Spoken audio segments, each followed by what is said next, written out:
Hey guys, welcome back to the Curly Reader. My name's Amanda, and today we are going to be wrapping up my 5-star predictions.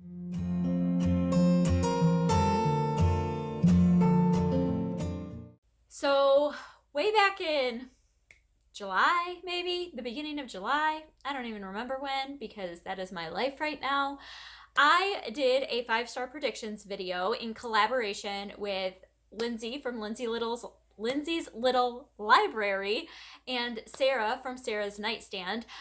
Every Thursday they get together and they do Bookless Thursdays, and they invited me to do 5-star predictions with them. And so I did the 5-star predictions video, and today we are talking about a wrap-up for those 5-star predictions. We're going to talk about what we thought about each of the books. Were we right? Are they 5 stars? Were they not? All that. So, without further ado, I have 5 books to talk about. As I've been reading them over the course of the last 3-4 months, whatever it has been, I have been letting you know I've been reading them, but I have not told you what my ratings have been for them. And I haven't really talked a whole lot about them. So we're just going to kind of dig in and share all about that today. So let's get into this. I think I'm going to start with the one that I liked the least. And for me, that one was Clean Getaway by Nick Stone. This is one of my middle grade picks. If you did not see my original video, I have 2 middle grade, a young adult, and 2 adult books to share with you. But this was one of my middle grade picks. I really love Nick Stone, like as a person, just her Instagram account, like what she's doing, as far as being a voice for the Black community and Black authors and Black women. And I loved it. And so I really wanted to support her. So I bought this book. I should mention that all of the books, the theme for the 5-star predictions video was books that we had purchased during quarantine. And so this is one that I purchased during quarantine, obviously. All of these books are, obviously. But anyway, so I went ahead and purchased this book, and I had heard such rave reviews about it and was really hoping I was going to love it. This is a book about our boy named Scoob, who finds himself on this road trip with his grandmother, and he's not really sure where they're going. And so we just kind of find that out along the way. I was really hoping I was going to love this book, and I did not really like it at all. There were parts of this book I enjoyed. So part of the road trip aspect of this book is that Scoob, his grandmother, is taking him on this road trip through the South, and she is using her green book, which is something that Black people used back, I'm guessing, in the 60s and before, maybe even into the 70s. And it was kind of a guidebook for them on places they could stay that would be safe and be friendly to them in the South. And so they use the green book, and they stop at places along the way, and she's just kind of reminiscing with him about her and his grandfather. And yeah, so his grandfather had passed, and it's just him and his grandma going on this kind of reminiscent road trip. But throughout the way, he kind of starts keying in on some things that don't seem quite right, and all of that is revealed. I ended up giving this book 2.5 stars. So like I said, didn't really care for it. There was a part in this book, well, it came to a head in the end, and I didn't like the resolution. For me, there were no consequences for the things that one of the main characters did that were wrong. And I didn't like that message for kids. It's like they did it, and oh well, okay, we're done. And there was no repercussions for their actions, and that really, really bothered me. If you've read this book, you know what I mean. But I don't want to spoil it, so I don't really want to go into too much more detail about it. But that really, for me, was what kind of set it back. Also, some of the writing was very choppy, and it just wasn't my favorite. So that one only got 2.5 stars. So that was a big miss as far as being able to predict. All right, so the remaining 4 are kind of all close. But I'm gonna say that my next one, if we're going from least to favorite, least favorite to favorite is going to be The Kingdom of Back by Marie Lu, and I currently have this one lent out to a friend, so I don't have it to share with you or to show you. But this is one that I read during Reading Rush. I actually read this as a buddy read with a couple of people, and I really enjoyed this book. There are very polarizing reviews on Goodreads about this one, and I waffled back and forth on it, but the end for me just like put it over the top. This one, it follows Nannerl Mozart, who was Amadeus Mozart's sister. She was also a musical prodigy. However, because she was female, she was not allowed to pursue music as a career. She was not allowed to compose her own music, which was something she really wanted to do. And so this book follows her, and in the book, she kind of confronts this magical, mysterious creature and is taken into the Kingdom of Back. And in the Kingdom of Back, she is given kind of this ultimatum where this creature, Hyacinth, can help her if she helps him. And so it's kind of the give and take, and what are you willing to sacrifice to realize your dreams? And I really loved this book. A lot of people didn't, but I did. And at the end, in the author's note, we find out that the Kingdom of Back was actually a real thing. This is something that was found in the journals of Nannerl and Amadeus, and it is an imaginative land that they made up together, and they pretend together in regards to this land or this kingdom.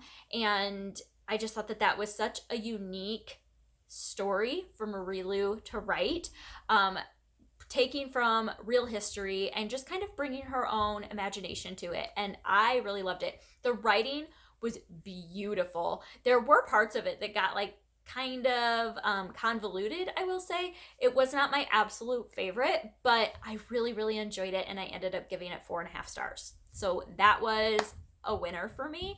Not quite 5 stars, just because, but really close. All right, my next favorite is The Dream Daughter by Diane Chamberlain. This is one that has just kind of been the buzz. It's not a new book, but it was getting a ton of buzz, and I just kind of jumped on the hype train and decided I needed to read it. And I am very grateful I did, because it was fantastic. This book follows our main character. I'm not gonna be able to remember her name, Carly. Our main character, Carly, in 1970, she becomes pregnant. She's widowed. Her husband died in Vietnam. She found out she was pregnant right after he left, and she finds out that her baby has like a congenital heart disease or a heart defect, something along those lines. I don't want to term. I don't think I said that right. Whatever. I don't want to use the wrong terminology. We'll just say that.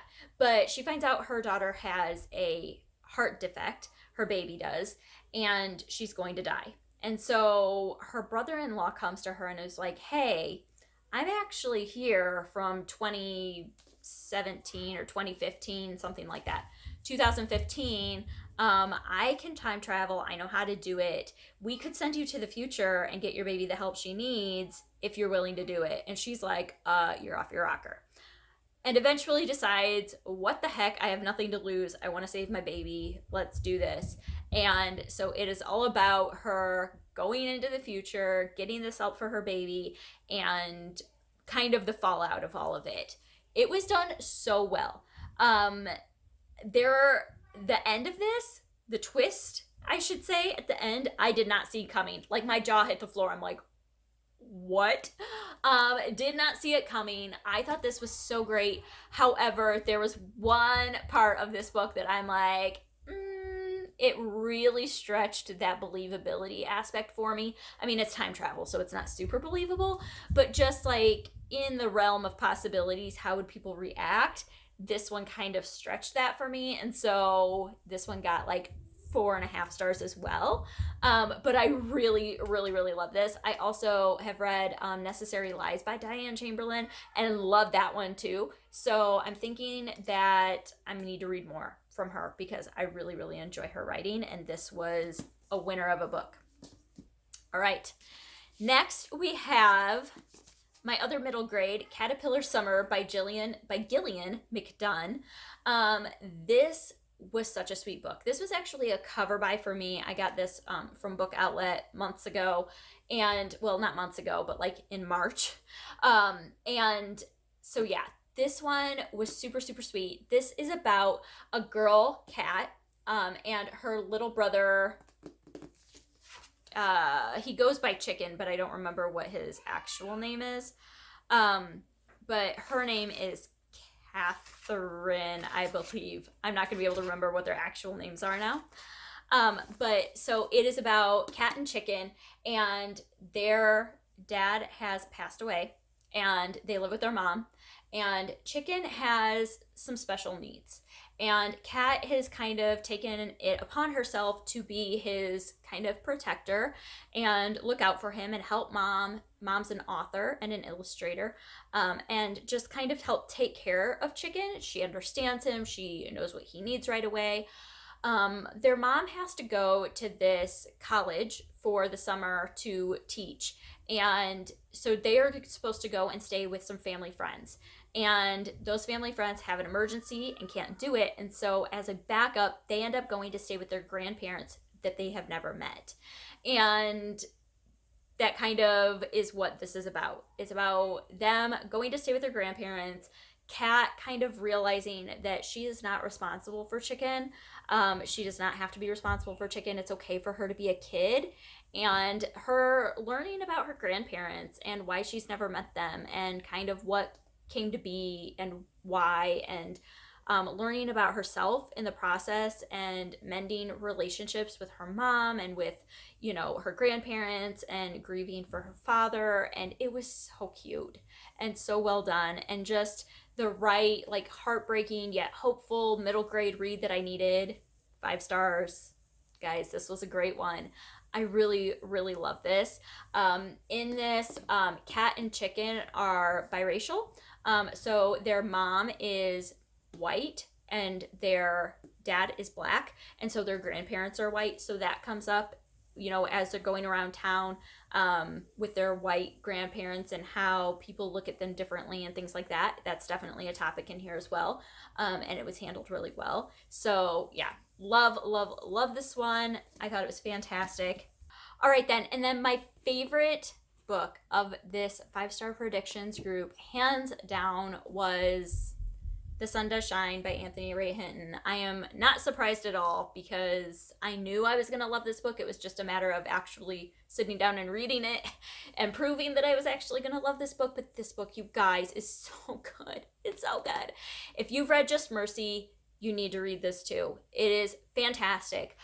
So Anthony Ray Hinton is a man that was represented by Bryan Stevenson, who is the author of Just Mercy, which a lot of people have read. He is a man that was on death row for 30 years for a crime he did not commit. He was eventually released from prison. And yeah, it's his story about what happened, how he ended up in prison, his time there, what he made of his time there, how he became connected with Bryan Stevenson, and how the whole process worked. The thing that I loved about this that set it apart for me is his attitude through the whole thing. In part of this book, he talks about how his parents didn't teach him to hate. His parents taught him to love and to show grace and to show mercy, and his ability to do that when he was put in a position where he had every right to be so angry and so just outraged at his circumstances, and he chose to treat people with respect and to not become an angry person and to forgive people who never asked for forgiveness and never apologized, was astounding. The last few sentences of this book I actually want to read, because this to me was just the whole book wrapped up. It says, every single one of us wants to matter. We want our lives and our stories and the choices we made or didn't make to matter. Death row taught me that it all matters. How we live matters. Do we choose love or do we choose hate? Do we help or do we harm? Because there's no way to know the exact second your life changes forever. You can only begin to know that moment by looking in the rearview mirror. And trust me when I tell you that you never, ever see it coming. Like, treat people kind. Be a good person because you never know what's going to happen. And this book, you guys, everybody needs to read this. This was hands down 5 stars, 10 stars, a million stars. It was so well done. It's just, I want everybody to read this ASAP. So, all right, that's it. Those were my 5-star predictions books. So now I didn't do awful. I only had one major miss out of this group. Everything else, these 3 plus The Kingdom of Back, I really enjoyed. 2 were 4.5 stars, 2 were 5 stars. So really great group of books. If you have read these, I would love to hear your opinions of them down below, please. And yeah, what is a book that you have given 5 stars lately? Let me know that below as well. So I hope that you enjoyed this, and I hope that you stick around and subscribe. And thank you so much to Lindsay and Sarah for inviting me to be part of Booklist Thursday. It was such a blast to chat with them and to just kind of throw this together. So yeah, I think that's gonna do it. Until next time, see ya.